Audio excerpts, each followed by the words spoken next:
Don't be afraid to dream.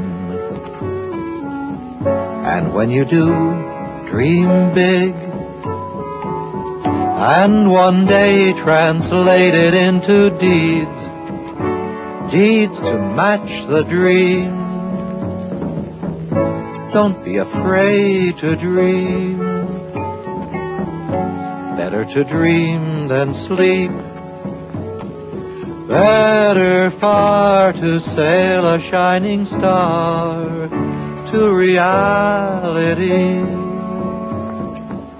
And if the dream is a wonderful dream, no matter how wild it may be, it's worth the try, the do or die that sets the spirit free. Don't be afraid to dream. Dreams are the joys of life, but take nothing less than the joy that's supreme. When the deed catches up, when the deed matches up to the dream.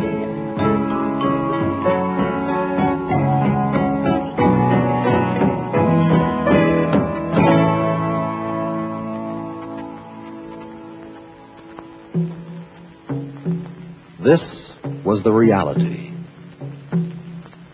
This was the dream. This, the fulfillment. A wish that's celebrating its 10th year. 10 years ago, the deed matched the dream. Today, the deed has far outreached the dream, has become a fantasy in fact, and we made it come true. It all began in 1909. In that year, an American tourist visited Palestine. In that year, Palestine was a Turkish protectorate in which 200 out of every 1,000 children would never live to be 1 year old. Ordinary tourists see little of the desolation behind the fawning service at the cosmopolitan hotels, behind the self-humiliation of the street vendors. But our American was no ordinary tourist. She was Henrietta Szold, a scholar, teacher, social worker. Henrietta Szold was shocked, and in 1912 she persuaded 12 Jewish women to organize as the Daughters of Zion, later Hadassah. Their motto from Jeremiah was, "The healing of the daughter of my people." A lovely dream. Look around you. This is Palestine, the Middle East, the land of scorpions, where dreams become dust and crumble like ancient parchment.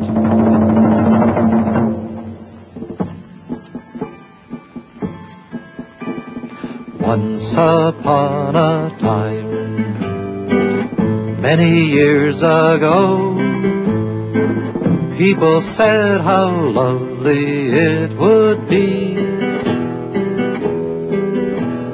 if there were a place that healed the weak and helpless.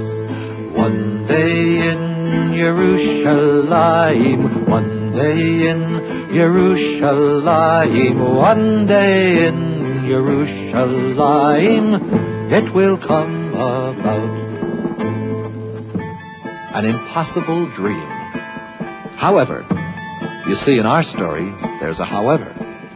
One day in Jerusalem, 2 American trained nurses arrived.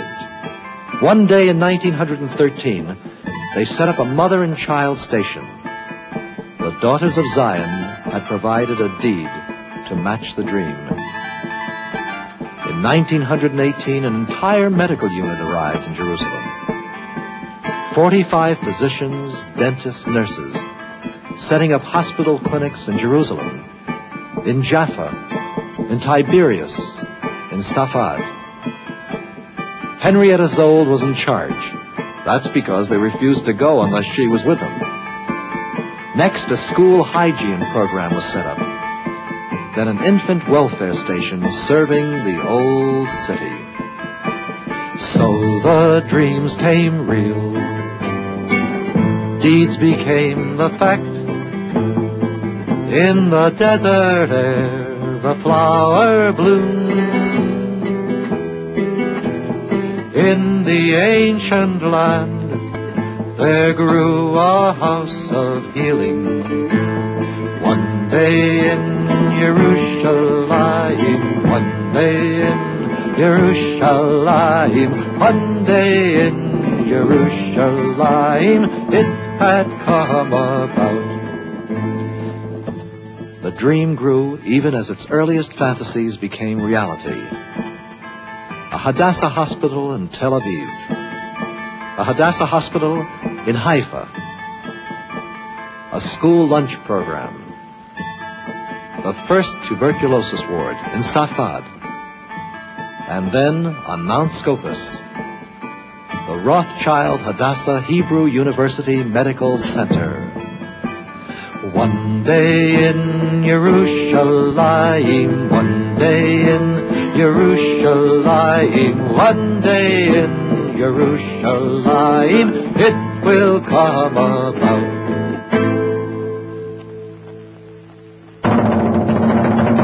"1948, a miracle. The state of Israel is born. But it's born in pain and travail, beset by enemies intent upon crushing the infant at its birth, determined to destroy every trace of the new country, its dreams and its deeds. Under siege, the Mount Scopus Hospital is evacuated. Everything that can be moved is convoyed to 5 outmoded buildings in Jerusalem, where the dream carries on and even grows. The first undergraduate medical school in Israel opened literally under gunfire. An emergency hospital in Rosh Hayyin, a training school for practical nurses in Beersheba. And now they needed new room, a new hospital. Where? It shall be in Ein Kerem. It shall be. On June the 6th, 1961, Operation MD, Moving Day, to the beautiful new hospital. Do you remember the way we climbed the mountain? An entire hospital climbing a mountain? Praise the Lord, praise the Lord, praise the Lord, who led us from the wilderness, and upon us bounty did bestow. Praise the Lord, from whom all blessings flow. To a sight above the ancient village of Ein Kerem, on the 6th of June in 61.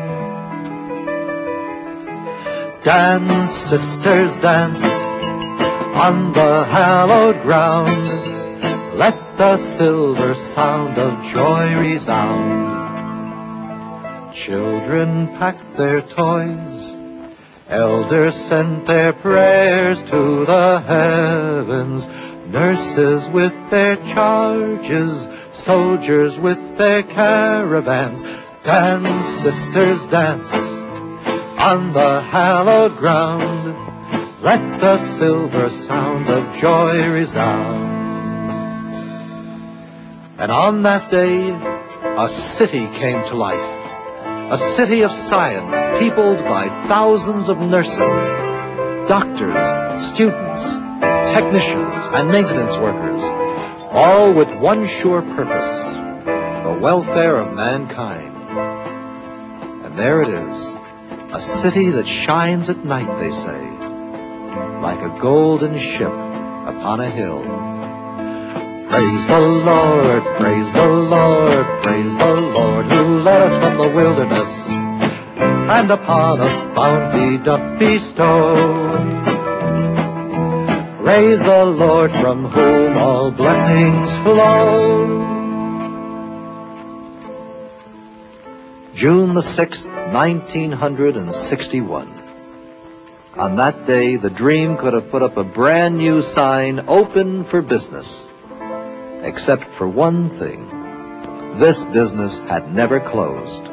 In spite of siege, war, plague, depression, it had never closed. And business was booming. Count the deeds.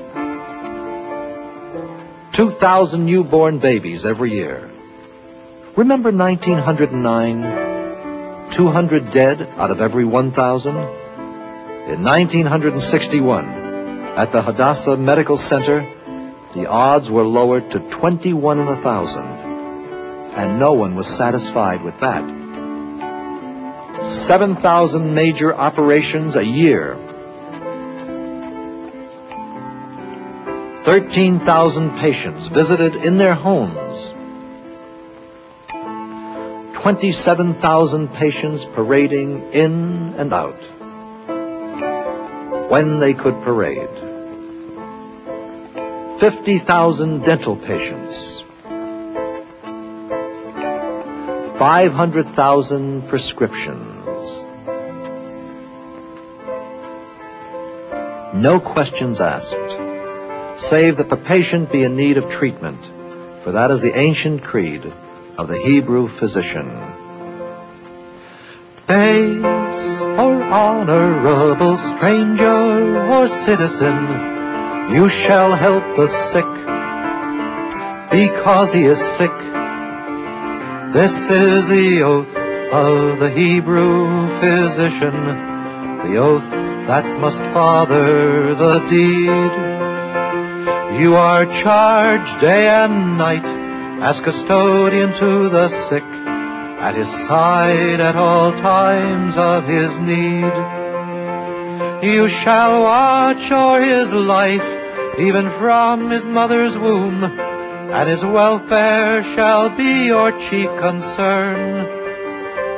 You shall fathom his soul, and his spirit restore, with compassion and wisdom in turn. Base or honorable stranger or citizen, you shall help the sick, because he is sick.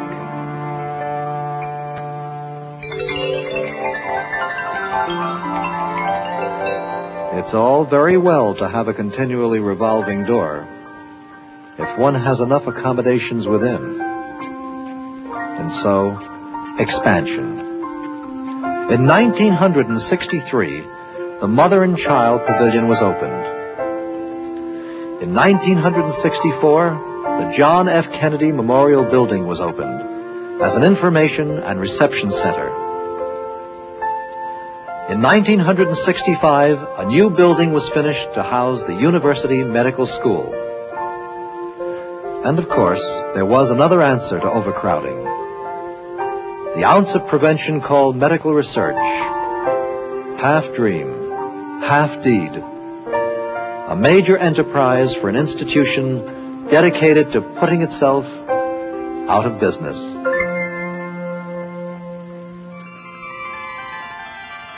Who can tell what will be, what will come? You will see, here in a land that sings of an ancient past. We will build a future that will last. Medical research into the mystery of the virus. Medical research on the prenatal determination of sex. Medical research to discover the causes of hypertension, of heart disease. Medical research to explain and eradicate the scourge of cancer. Medical research in the causes of arteriosclerosis and the process of aging. Who can tell what will be, what will come? You will see, here in a land that sings of an ancient past. We will build a future that will last. Build a future that will last. Ringed by enemies, An ancient past, a history of threats. And when the threats became unbearable, the only answer was the 6-Day War.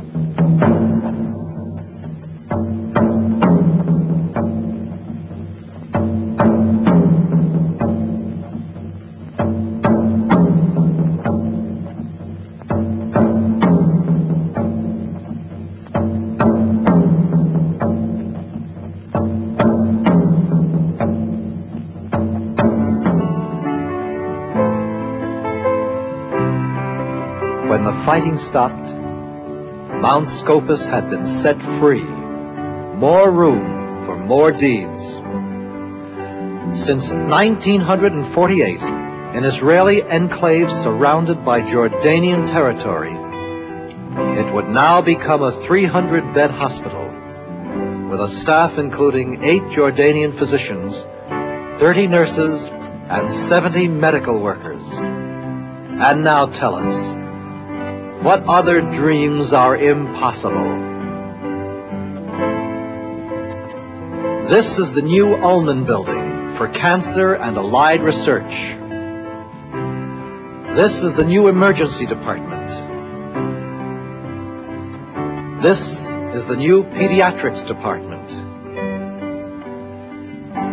This is the new residence for visiting physicians. This is the new residence for nurses. The vision of Henrietta Szold, a vision that seemed an idle fancy in 1909, has come true 1,000 times over. In a world of uncertainty and despair, there now exists a living promise, a vibrant certainty that the greatest deeds can match the greatest dreams. Don't be afraid to dream. And when you do, dream big. And one day translate it into deeds, deeds to match the dream. And if the dream is a wonderful dream, no matter how wild it may be,